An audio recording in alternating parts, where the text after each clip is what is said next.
It was a cold, rainy evening in Prague, the kind of night when the city feels quiet and heavy, as if it is holding its breath.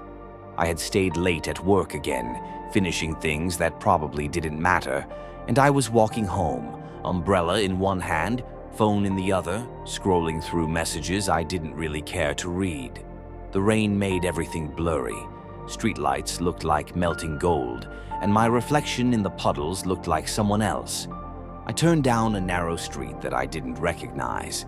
I had lived in this neighborhood for more than 2 years, but I couldn't remember ever walking this way before. The street was small, silent, and empty, just wet cobblestones and the soft echo of rain. And then I saw it. At the very end of the street, half hidden behind a vine-covered wall, there was a small cafe. It looked warm and bright inside, with yellow light spilling through the foggy windows.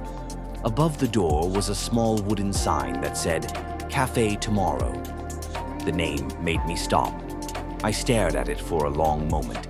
I didn't remember ever seeing that place before, and in Prague, I thought I knew every cafe within walking distance of my apartment. For a second, I even wondered if it had always been there and I'd just never noticed it. But curiosity is stronger than logic sometimes. I decided to go in. The bell above the door made a soft sound as I entered. The air inside was warm, heavy with the smell of roasted coffee beans and something sweet, maybe cinnamon or honey. Soft jazz music played in the background, the kind that makes time feel slower. The cafe was small, maybe 4 tables at most, but only one person was there, an old man standing behind the counter. He looked up and smiled as if he had been expecting me. "Good evening," he said kindly. "You must be new here." I nodded, trying to shake off the cold rain from my coat. "Yes," I said. "I live nearby, but I've never seen this cafe before." The man chuckled quietly, as if my words amused him. "That's because Café Tomorrow doesn't appear to everyone," he said. "It only appears to those who need it." I wasn't sure what he meant, but there was something comforting in his voice, so I sat down at one of the small wooden tables. The man poured coffee into a cup and placed it gently in front of me. "You don't have to pay," he said. "Not with money, at least." I smiled awkwardly. "Then how do I pay?" I asked. His eyes were calm, yet deep, like someone who had lived through 1,000 lifetimes. "You pay with a regret," he said, "one that still follows you." For a moment, I thought he was joking. There was no humor in his expression. He looked serious, almost sad. Something about the way he said it made my chest tighten. I thought of a few things, small things at first, mistakes, bad decisions. But then one memory rose above all others. A friend I had once been close to. We argued over something stupid, and I said things I didn't mean. He moved away the next week. I never apologized. I never even said goodbye. I hadn't thought about it for a long time, but suddenly the feeling came back, sharp and clear, like a cold wind. I told the old man the story. He listened silently, nodding once in a while. When I finished, he said softly, "Every regret makes the coffee sweeter." I didn't really understand, but I took a sip anyway. The coffee was unlike anything I'd ever tasted. It was warm, rich, and somehow emotional, like it carried a memory inside it. As I drank, more images appeared in my mind. My childhood home, my mother's voice calling me for dinner, my first love, my first failure.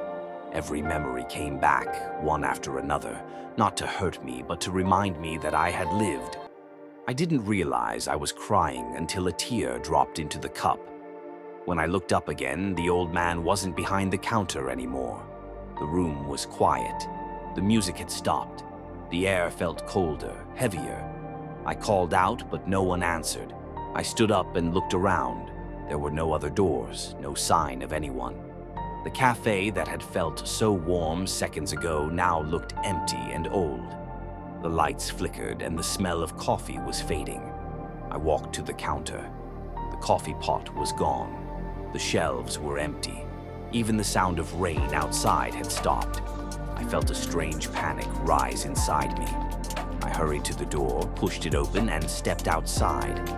But the street was different. The cafe was gone. In its place was just a wall, cracked and wet from the rain. I turned around, trying to understand what had just happened. The street looked the same as before, yet it felt unfamiliar, as if I had stepped into another version of the city. I looked down at my hands, half expecting them to be empty, but I was still holding the coffee cup. It was warm, almost hot, as if it had just been poured. My name was written on the side in golden letters I hadn't noticed before. And beneath my name there were 2 words: "See you tomorrow." I stood there for a long time, staring at those words while the rain soaked through my coat. Then I smiled, not because I understood, but because for the first time in years I felt lighter. I didn't know what Café Tomorrow was, a dream, a memory, or something else entirely. But I knew it had given me something real. I turned and walked home slowly through the wet streets, feeling as if the city itself was watching me. The next morning, I went back to that street. I wanted to see it again, maybe to thank the old man. But when I arrived, the wall was still there. No sign of the cafe. No sign of anything unusual. Just another quiet corner of Prague. And yet, when I opened my hand, there was a faint smell of coffee. Sweet, familiar, and impossibly real. I smiled again. Maybe Café Tomorrow doesn't stay in one place. Maybe it appears only when you need to remember something. Or maybe, just maybe, it never existed at all. But that night when I went to bed, I placed the cup on my nightstand. I was sure I had seen it disappear, but somehow it was there. The same white cup with golden letters. I touched the side gently. It was still warm, and just before I fell asleep, I heard a quiet voice in my head. It wasn't mine. It was calm, kind, and a little bit familiar. It said, "Don't worry. We always meet again,